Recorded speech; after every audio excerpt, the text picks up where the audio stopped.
누가복음 6장은 이제 1차 갈릴리 사역의 내용으로서 이제 안식일에 대한 그런 논쟁으로 시작해주고 있습니다. 예수님은 유대인들과 그 안식일에 대한 두 가지 논쟁을 벌이셨는데, 첫 번째로 이제 예수님은 안식일의 주인이라는 것과 둘째는 안식일의 기본적인 개념과 이해에 대한 내용들을 예수님은 설파하셨죠.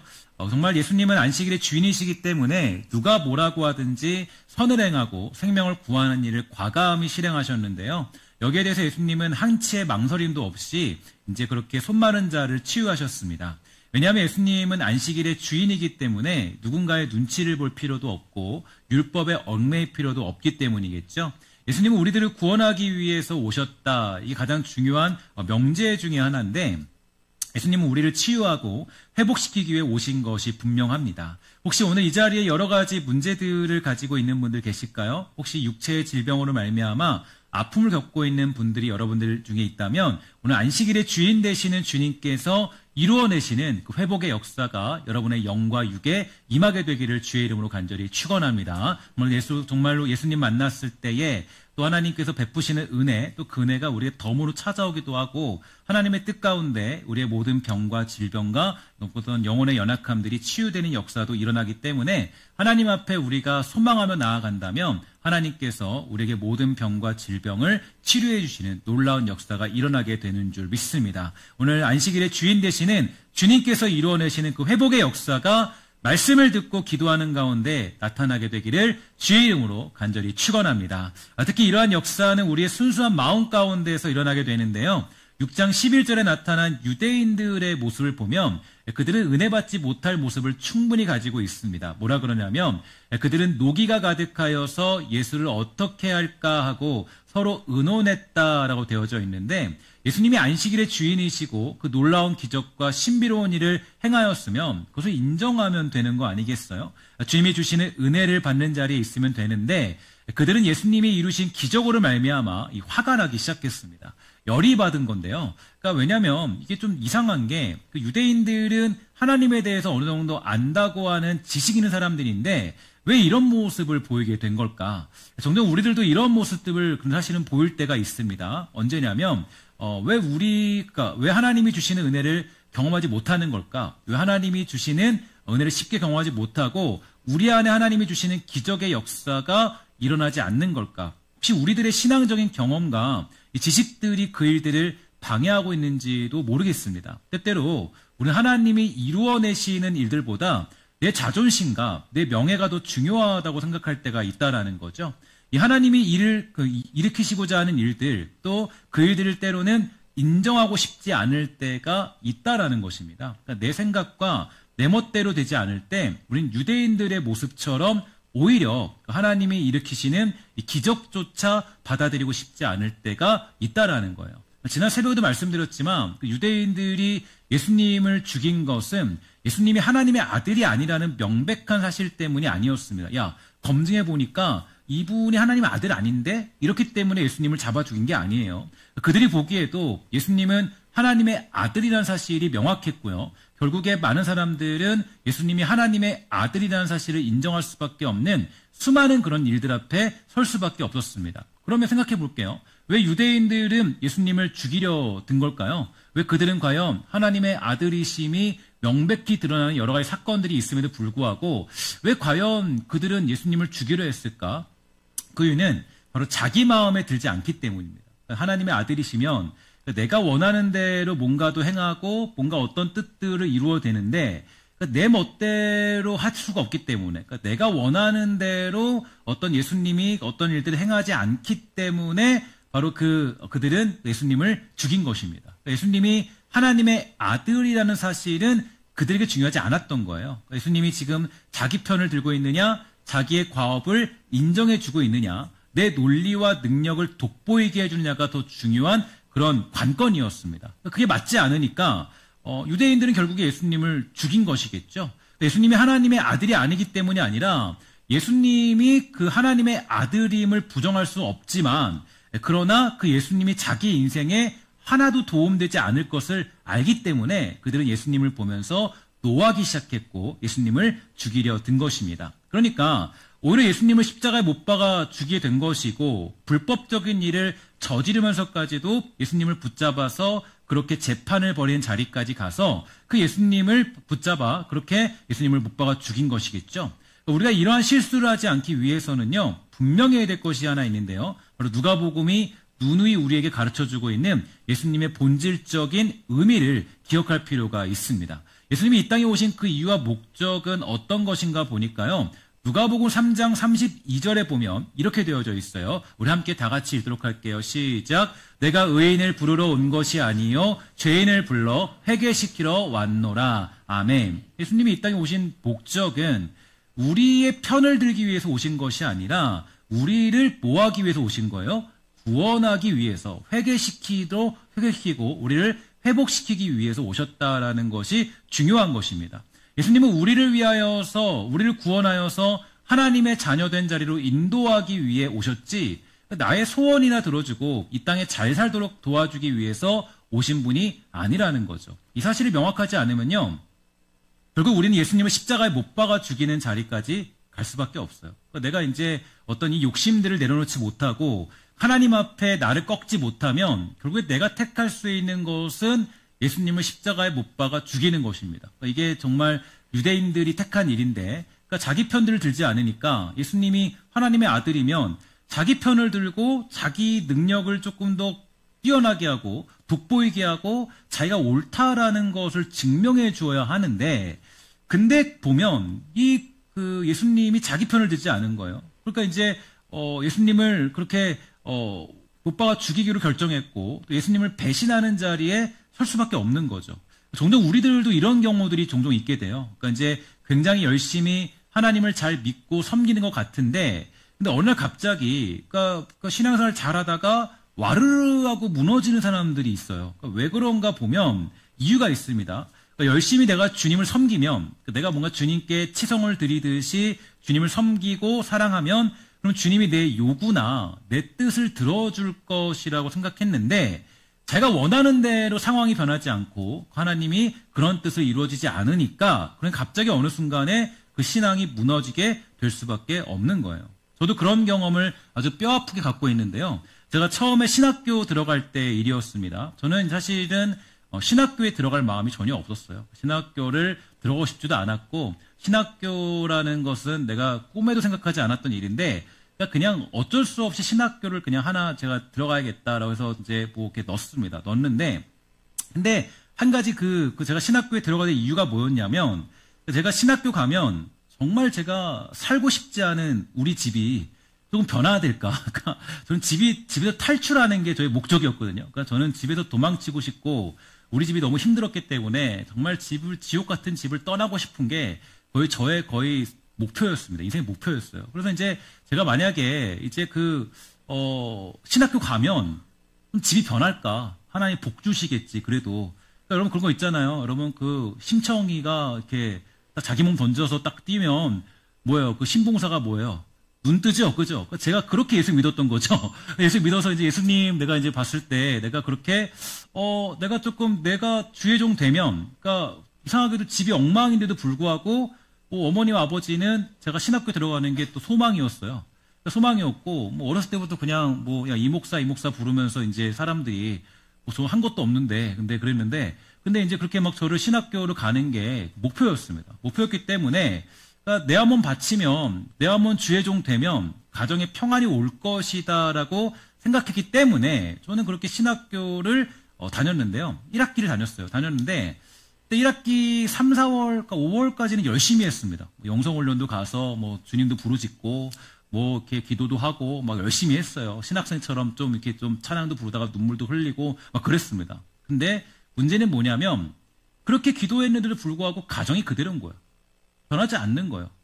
여전히 문제는 문제대로 있고, 아무런 변화도 일어나지 않는 겁니다. 내 상황에서 갑자기 이렇게 변하지 않고, 이렇게 내가 좀 한 달 다니면, 그런 거 있잖아요. 이렇게, 신봉사가 눈을 좀 이렇게 쬐끄맣게, 좀 뜨기 시작해야 될 거 아니에요? 눈이 좀 보인다거나, 그래야 돼. 내가 좀 이렇게 들어갈 좀 의미가 있지.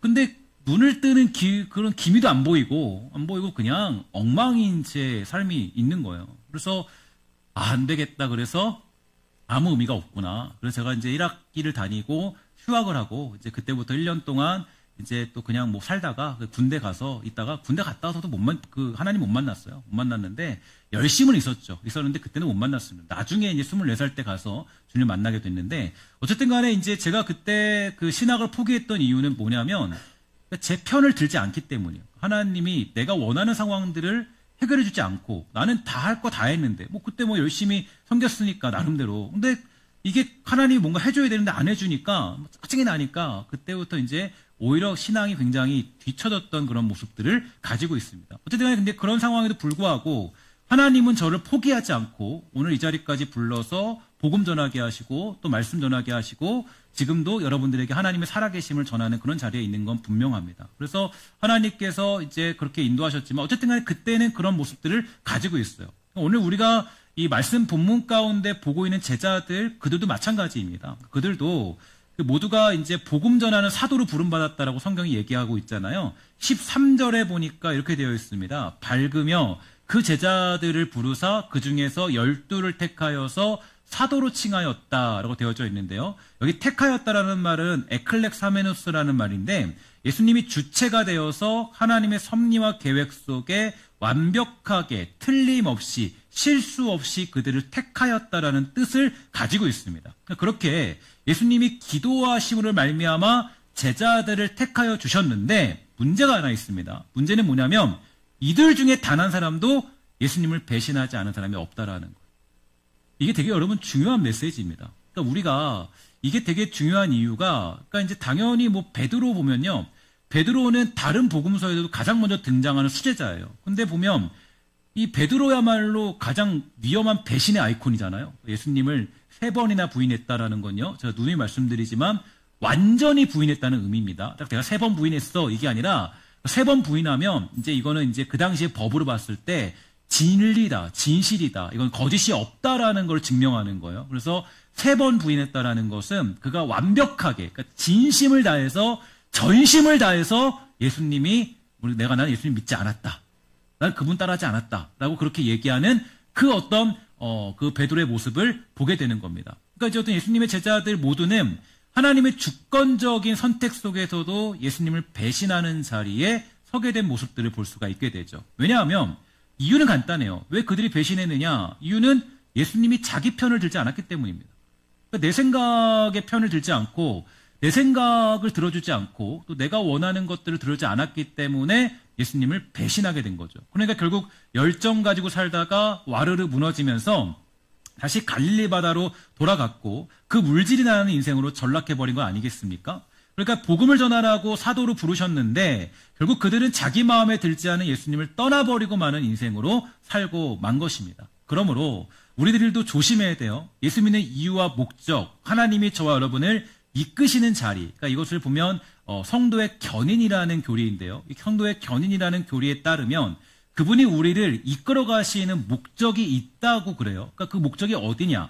여러분들과 저를 이끌어 가시는 목적은 여러분들과 제가 예수 믿었더니 재벌 회장이 된다거나 아니면 엄청난 돈을 이렇게 얻는다거나 뭐 건강이 완전히 회복된다거나 내가 예수를 믿었더니 그 결과가 무병장수한다거나 뭐 그런 목표가 절대 아니에요. 예수님이 우리를 이끌어 가시고 성령님이 우리를 견인하셔서 어떤 자리로 우리를 이끌어 가시냐면 로마서 8장 29절부터 30절에 보니까 정확하게 얘기해주고 있는 것이 있죠. 함께 다 같이 읽도록 하겠습니다. 시작. 하나님이 미리 아신 자들을 또한 그 아들의 형상을 본받게 하기 위하여 미리 정하셨으니 이는 그로 많은 형제 중에서 맏아들이 되게 하려 하심이니라.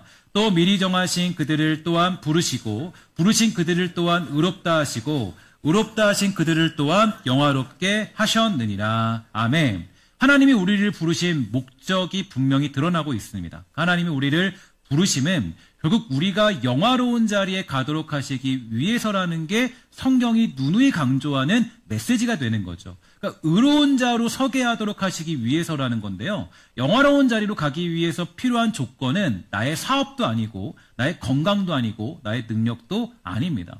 그런 것은 우리가 그 완성의 자리에 가는 조건으로 자리 잡고 있지는 않아요. 그러니까 그게 하나님이 나에게 때로는 치유의 기적도 주시고 내 사업의 어려움도 해결해 주시고 내 삶의 문제들도 하나님 만져주셔서 위로와 평강을 주기도 하시지만 그것이 내가 의로운 자로서 살아가는 목적에 근거하는 그 목적에 따르는 이유들이 될 수는 없다라는 것이죠. 그러니까 하나님은 이제 우리가 무엇인지는 알 수 없지만, 그러니까 우리가 그 살아갈 때 어떤 길인지 다 알 수는 없지만 하나님은 우리의 삶을 그 영화로운 자리로 인도하시기 위해서 우리의 삶을 인도해 가신다는 거예요. 그러니까 여러분과 제가 만나는 많은 인생들이 있지 않습니까? 그 많은 인생들이 전부 다 내가 원하는 그런 인생은 그냥 꽃길만 걷는 인생인데, 하나님이 나를 이끌어 가시는 것은 꽃길과 가시밭길과 고난의 길과 어려운 길들, 수많은 길들을 다 준비하셔서 어디로 인도하시냐면 어쨌든지 간에 영화로운 자리로 인도하고 그 의로운 자로서의 그런 자리에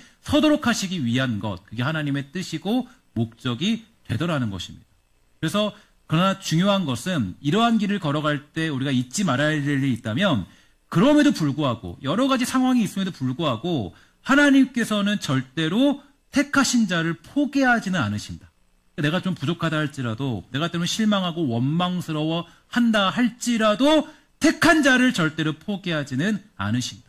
여러분과 제가 일주일 동안 하나님 앞에 부족하게 살았음에도 불구하고 하나님 여러분을 부르신 거 아니겠습니까? 하나님은 저와 여러분들을 절대로 포기하지 아니하시는 하나님이심을 믿으시기를 주의 이름으로 간절히 부탁을 드리겠습니다. 우리가 믿고 있는 것은 바로 이거예요. 결국에는 하나님께서 우리를 포기하지 않으시고 그 영화로운 자리로 반드시 인도하신다. 나는 아직도 여전히 변하지 않기 위해서 몸부림치고 있을지라도 하나님은 나를 포기하지 않고 어떤 방법을 다 동원해서까지도 우리가 그 영화로운 자리로 인도하시는 하나님이시다. 로마서 8장 38절부터 39절에 보니까 이렇게 되어 있습니다. 내가 확신하노니 사망이나 생명이나 천사들이나 권세자들이나 현재일이나 장래일이나 능력이나 높음이나 깊음이나 다른 어떤 피조물이라도 우리를 우리 주 그리스도 예수 안에 있는 하나님의 사랑에서 끊을 수 없으리라. 아멘. 이 사실에 믿으십니까? 하나님이 여러분과 저를 포기하지 않는다라는 거예요. 절대 포기하지 않는다는 거. 어떤 자리를 인도하시기 위해서? 바로 영화로운 그 자리로 인도하도록 하기 위해서. 우리를 향한 하나님의 의지예요. 하나님은 우리를 포기하지 않으십니다. 그 완성을 향해서 저와 여러분을 인도하시는 길을 멈추지 않으세요. 우리가 소원하는 바가 이루어지느냐 이루어지지 않느냐는 사실 이게 그렇게 중요하진 않습니다. 그럼 내가 소원하는 바가 이루어지면 정말 우리는 영화로운 자리에 갈 수 있을까요? 여러분들이 기도하는 제목들이 이루어진다면, 내가 하나님께 간구하는 기도 제목들이 하나님 앞에서 기도했을 때 하나님이 이루어졌을 때, 그때 과연 내가 영화로운 자리에, 그 성화의 자리에 가까이 갈 수가 있느냐? 아니면 멀어지지 않을까? 아무도 모르겠습니다. 그러니까 내가 좋은 일을 만났을 때, 내가 원하는 일들이 이루어졌을 때 가까워질 수도 있고 멀어질 수도 있겠죠. 그죠? 있겠죠. 그러나 이제 제가 요즘에 보니까요, 그 기사나 내용들을 보니까 이런 내용이 있더라고요. 한 가지 예측할 수 있는 건 있어요. 왜 하나님이 나에게 소원하는 바들을 막 쉽게 이루어지지 않느냐, 이유가 있는데, 보니까 이런 얘기들이 있더라고요. 로또를 맞은 사람들이 가장 먼저 바꾸는 게 뭘 것 같아요? 보통은 뭐 자동차를 바꾼다, 뭐 아니면 뭐 집을 바꾼다라고 얘기하지만, 실제로 로또를 맞아서 돈을 수억 받으면 가장 먼저 바꾸는 게 배우자라고 그럽니다. 그러니까 배우자를 바꾼다. 이 사람이 이게 로또가 당첨되면 배우자를 더 사랑해줘야 되잖아요. 사랑해도 아껴야 되잖아요. 아껴야 되고 배우자를 더욱더 이제 사랑하고, 이제 내가 고생한 우리 배우자에게 더 잘해야지 하는데, 가장 먼저 바꾸는 게 배우자라는 겁니다. 그래서 이게 하나님이 여러분과 저에게 소망을 안 이루어주시는 이유가 있어요. 그러니까 왜 안 이루어지냐면, 그러니까 우리가 보통 그래요. 그러니까 보통 이렇게 하나님이 이렇게 주시면 가장 먼저 하나님께 감사함으로 감사 예물로 드리고, 또 돈을 벌면은 12일주로 드리고 해야 되잖아요. 우리 안 그래요. 근데 받으면, 주시면 잘 안 그러더라고요. 안 그러고 그냥 하나님 조금 더 벌면 드릴게요. 좀 이따가 드립니다. 좀 이따가 드릴게요. 이게 우리들의 모습들이에요. 그러니까 분명히 성경은 이제 우리에게 회복을 말하고 있고, 회복은 반드시 이루어지는데, 그러면 과연 그 회복은 무엇이냐? 여기에 질문에 대한 명확한 답을 우리는 분명히 할 필요가 있습니다.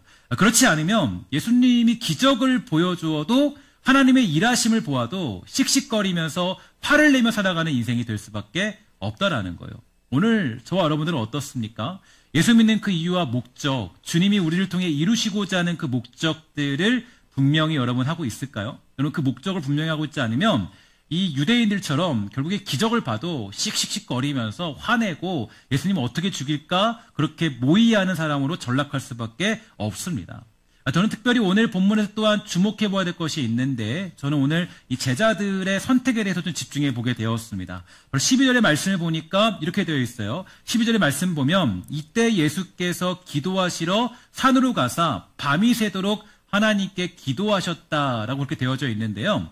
예수님은 과연 왜 기도하러 가셨을까요? 여러분 지난주에 우리가 성경 묵상하는 법을 배웠죠. 그래서 전에 있는 문맥을 보고 또 다음 문맥을 보면서 말씀을 묵상하게 된다라고 말씀드렸는데 이 두 가지 정도의 이유를 이제 그 성경을 보면서 추측해 볼 수 있을 것 같아요. 그러니까 앞에 있는 내용을 보면 일단 사람들이 예수님을 어떻게 죽일까 서로 의논하는 상황이 벌어졌기 때문에 예수님은 아직 때가 되지 않으셨기 때문에 아직은 잡히실 수 없는 상황이었습니다. 그러니까 하나님께 도움을 구하고 또 그 상황을 피하기 위해서 산으로 올라가 기도하셨던 것이고요.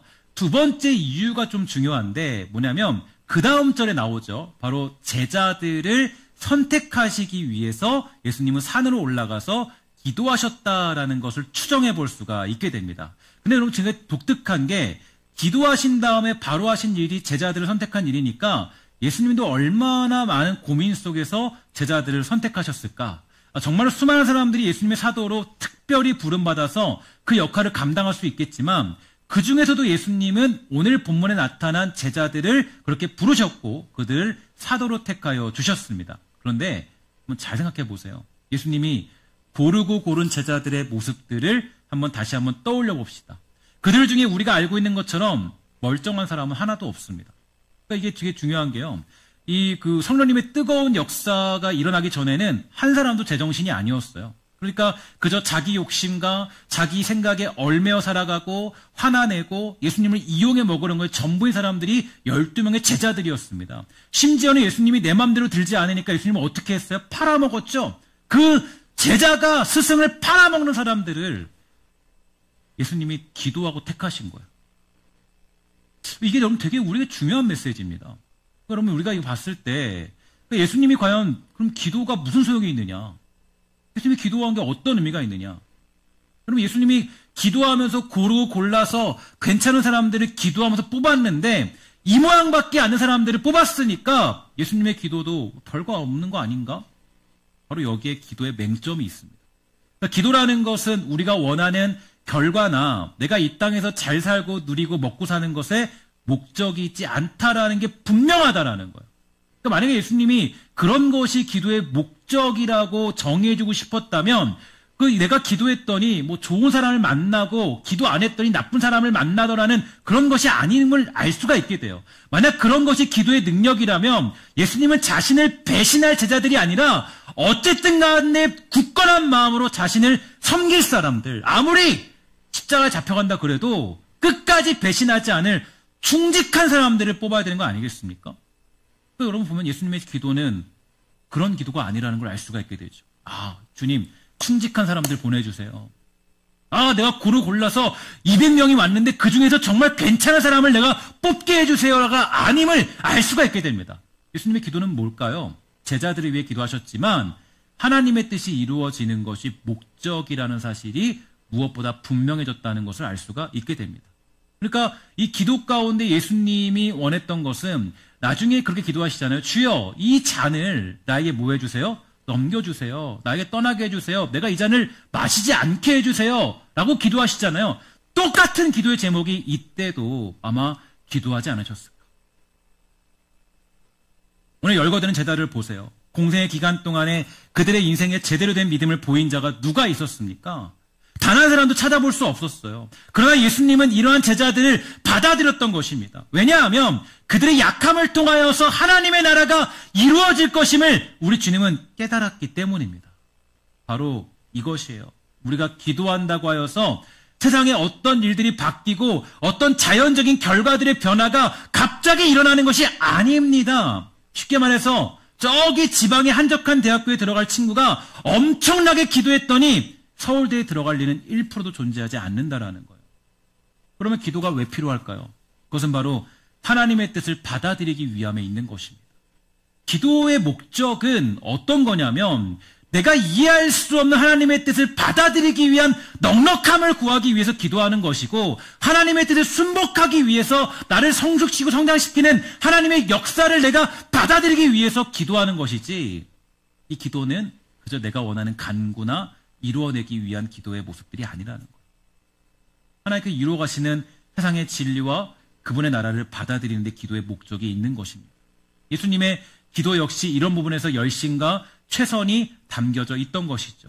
기도에서 고르고 골라 뽑은 것이 아니라 기도하심으로 하나님의 뜻과 섭리를 이해함으로 그들을 받아들이기 위해서 예수님은 자신을 배반할 자, 저주할 자, 욕심에 눈이 사로잡힌 자들을 12제자로 삼을 수 있던 것입니다.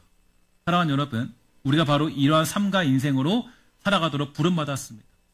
때로는 여러분, 기도하는 대로 이루어지지 않아서 당황스러운 일을 만날 때가 있어요. 예수 믿고도 내가 예수 믿고 있는데 왜 이렇게 갑자기 갑작스러운 일이 생기는 거지? 내가 예수 잘 믿고 있는데 이렇게 당황스러운 일을 만나는 거지?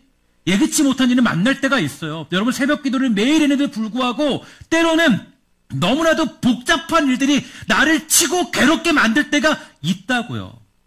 그러나 특별히 기도하는 사람들은 하나님의 섭리 가운데 만나게 되는 수많은 사람들을 받아들일 준비를 해야 하는 것입니다. 자신을 배반할 자, 저주할 자, 욕심에 눈이 사로잡혀서 자신을 이용해 먹을 사람들을 받아들이는 것을 준비하는 것이야말로 기도하는 사람들이 가져야 될 모습이 되는 거죠. 그러나 너무 염려는 하지 마십시오. 내가 예기치 못한 일을 만났다고 해서 우리가 그것을 받아들이며 그것을 인정하고 사랑할 때 반드시 하나님은 저와 여러분들을 승리의 길로 인도하시는 우리 하나님 되시는 줄 믿습니다. 내가 지금 상황과 환경이 조금 내 마음대로 되지 않는다고 해서 좌절하지 마십시오. 하나님의 그 완벽한 손길과 섭리와 그 인도하심은 여러분들을 결국에 영화로운 자리에 앉혀서 하나님의 자녀답게 살아가게 만드시는 하나님의 뜻을 이루어내시는 줄 믿습니다. 여러분들 중에 단 한 사람도 하나님이 포기하지 않으세요.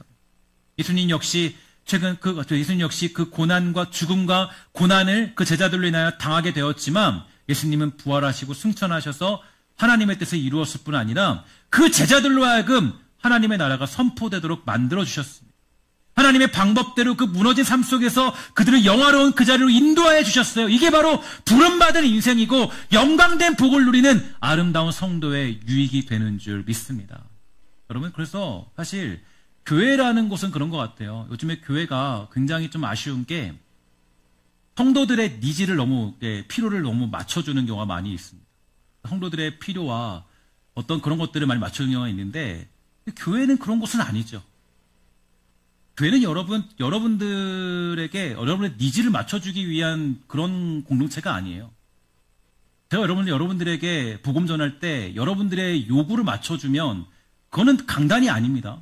강단은 하나님 말씀을 바르게 선포하는 곳이에요. 여러분들이 듣든 듣지 않든. 그게 바로 여러분 복음 전하는 거예요. 교회는 그런 곳이에요. 예수님도 복음을 전하실 때 단 한 번도 니즈를 맞춰주면서 필요를 맞춰주면서 복음 전하지 않으셨어요. 때로는 그렇게 요구할 때가 있어요. 신앙생활이 하나님 내 필요를 맞춰줘야죠. 교회조차도 성도들의 요구에 맞춰서 움직이는 경우 복음이 변질되기 시작하는 거예요. 교회는 어떤 곳입니까? 교회는 어떤 곳이에요? 하나님 예배하면 되는 곳이죠? 예배하는 곳이에요. 하나님 예배하는 곳. 예배의 유익이 있는 곳. 바로 교회의 모습입니다. 성도는 여러분, 우리 교회가 가장 자랑스럽게 여기고 또 교회가 정말로 기쁘게 여기고 성도로 살아가는 가장 중요한 것은 뭐냐면 하나님이 나의 요구에 맞춰서 움직이는 게 아니라 내가 하나님의 뜻과 그 주권과 인도하심을 인정하면서 그 앞에 엎드려 살아가는 기쁨과 그 유익을 누리게 될 때 그때 진짜 성도의 자랑과 즐거움이 생기게 되는 것입니다. 성도는 결국에 하나님의 인도하심 속에 완성된 자리로 가게 될 것입니다. 다만 우리의 뜻대로 내 마음대로 인생이 굴러가지는 않아요. 하나님이 여러분의 요구대로 여러분의 인생을 설계해 주지는 않습니다. 하나님 저 이번에 모두 해야 되는데 뭐 해야 되는데 뭐가 돼야 되는데 그거 아니다라고 하면은 아닌 거예요. 내 뜻보다 하나님의 뜻이 더 크기 때문에. 그래서 여러분 이런 게 있죠. 내가 계획한 대로 인생이 흘러가지 않을 때 되게 많아요. 여러분 많이 경험하셨을 텐데 나는 이렇게 기도했는데 안 되는 경우가 정말 많이 있어요. 많이 있어요. 내 생각대로 모든 일이 생겨나지 않더라고요. 여러분 정말 그 보면 예기치 못한 일들을 많이 만나잖아요. 인생에서요. 기도한 대로 되지 않고 생각지도 못한 일들을 만날 때가 많이 있습니다. 너무 당황스럽잖아요. 최근에 제가 이제 잘 아는 것처럼 그 작년 한 5월부터 시작해서 제가 다이어트를 많이 진행하지 않았습니까? 갑자기 또 웃음이 나기 시작하는데, 그죠? 다이어트를 성공했는데, 성공을 했어요. 했는데, 이 밥을 안 먹은 것이 아니라, 이제 영양소를 아주 잘 공급하면서, 이 다이어트를 운동과 함께 잘 진행했기 때문에, 아주 큰 문제 없이 다이어트를 진행할 수 있었습니다. 근데 그때 제가 이게 한 13kg, 4kg 딱 뺐더니 이제 사람들이 봤을 때, 목사님 혹시 어디 아프신 거 아니냐고. 제가 이제 그 강의도 한번 나갔었는데, 그 교회에서 난리가 났어요. 오랜만에 가서 보니까, 목사님 어디 아프시냐고 막 거기 장로님들 오셔가지고 저한테 그러더라고요. 저 안 아프다고. 너무 잘 빼고 있다고. 근데 어쨌든 간에 제가 이제 큰 문제 없이 다이어트를 진행하고 있었습니다. 근데 요즘에 여러분들이 이제 이렇게 영상으로 또 보시고 또 이제 또 이렇게 보면은 이런 생각들 하실 거예요. 목사님 살이 조금 더 찐 것 같은데요. 그때의 모습보다는 조금 더 좀 찐 것 같은데 살이 좀 쪘네. 그래서 영상 보면은 이제 조금 이렇게 볼이 좀 통통해졌더라고요. 통통해져가지고 했는데 어쨌든 간에 이제 뭐 예전만큼은 아니지만 아주 조금 더 쪘습니다. 조금 쪘고 조금 쪘는데 근데 목사님 다시 살이 좀 쪘네요. 이렇게 생각을 하는데 여러분 생각이 틀리지 않았습니다. 좀 쪘어요. 이전까지는 아니지만 살이 조금 붙었습니다. 정확히 본 거죠. 사실 근데 제가 이 살이 조금 찌게 된 이유가 좀 있어요. 그러니까 뭐냐면 다이어트를 하니까 이제 원래 제가 이게 원래 좀 과하 영양 공급을 받고 살았잖아요. 그러니까 아주 많이 먹으면서 살았잖아요. 좀 이제 그거를 조금 줄이면 이제 그 원래 정상적으로 줄이면 괜찮은데 정말 줄였는데 이게 원래는 많이 받고 있었으니까 근데 이제 정상적으로 줄이니까 이 몸이 조금 놀랬나 봐요. 놀래니까 가장 먼저 이렇게 저는 생각도 못했는데 뭐가 생겼냐면 탈모가 생긴 거예요. 그러니까 다이어트를 하면 되게 좋은데 이게 다이어트가 탈모가 생기는 거예요. 그래서 머리가 막 이렇게 지금도 조금 그 탈모 증상이 살짝 이렇게 남아 있는데 그래도 굉장히 좋아졌습니다. 좋아졌고 이제 다시 좋아졌는데 탈모가 심각하게 찾아온 거예요. 심지어 이제 내가 찾아보니까 왜 그런 기사가 보이는지 모르겠지만 어떤 그 살찐 개그맨이 열심히 운동하며 다이어트를 진행했어요. 근데 탈모가 시작되어서 그때부터 이제 완전히 가발을 다 쓰게 됐다라고 그렇게 얘기하는 기사를 보게 됐습니다. 저도 이제 머리가 막 조금씩 보이니까 그때 제가 이 문제를 극복하기 위해서 뭐 어떻게 생각을 했냐면 다시 원래대로 영양분을 먹어야겠다. 그래서 그때 다시 영양분을 좀 먹기 시작했어요. 먹었더니 이제 먹으니까 다행히도 이제 다시 탈모가 멈추더라고요. 정말 신기한 게 예기치 못했던 일을 만나게 된 거죠. 여러분 혹시 제가 살이 더 빠진 게 좋습니까? 아니면은 이렇게 탈모가 된 게 좋습니까?